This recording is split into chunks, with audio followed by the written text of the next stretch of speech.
you ever opened a game for just 10 minutes and looked up an hour later wondering where the time went? That isn't an accident. And it isn't just because the game is fun. Some games are built to pull your attention in, keep you moving forward, and make your brain care about what happens next. Today, we're breaking down why deep video games feel so addictive, not in a scary, melodramatic way, but in the very real sense that they're designed around human psychology. And once you understand the mechanics, you can do two useful things. 1. Enjoy games more consciously, and 2. Avoid getting pulled into the parts that waste your time. When people say a game is deep, they usually mean it has layers. Not just a rule set, but meaningful choices. You might be managing resources, learning systems, optimizing builds, exploring open worlds, or making decisions that affect the outcome. That depth matters because the brain loves pattern recognition and mastery. When a game starts simple, then slowly reveals more complexity, it creates a powerful loop. I understand this, wait. Now I understand a little more. That feeling is motivating. It's similar to learning a skill in real life, but compressed and rewarded much faster. One big reason games feel addictive is the reward loop. Your brain responds strongly to progress, surprise, and anticipation. When a game gives you a quest completion, a level up, a rare drop, or a new ability, it creates a small burst of satisfaction. But the real magic is in what comes next. Games are often structured so there's always one more goal within reach. Finish a mission, unlock a map, upgrade your gear, try a harder difficulty, complete one more run. That one more feeling is powerful because it keeps your brain in a state of unresolved anticipation. And the brain doesn't like unfinished tasks. It wants closure. Progression systems are especially effective because they make effort visible. Even if you're not winning every moment, you're still moving forward.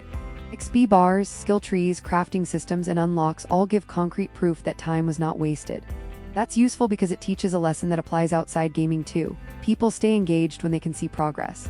That's why fitness apps use streaks, why language apps use levels, and why checklists feel satisfying. Games just do it better. Take a game like a survival crafting title.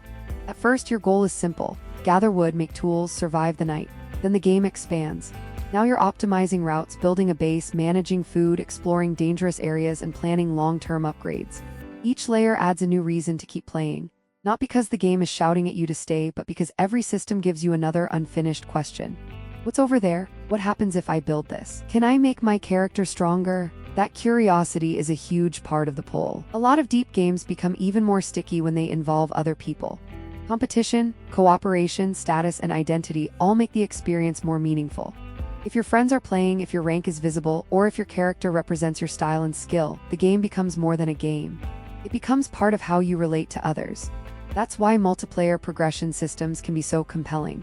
They don't just reward playtime. They reward social comparison and belonging. Understanding this matters because not all addictive design is bad. In moderation, these mechanics can make learning more engaging, help you stick with habits, and make complex systems feel approachable. But they can also trap you in low-value repetition if you're not paying attention. So a good question to ask yourself is, am I playing because I'm genuinely enjoying the experience, or because the game keeps dangling the next tiny reward? If you know the mechanism, you can use it.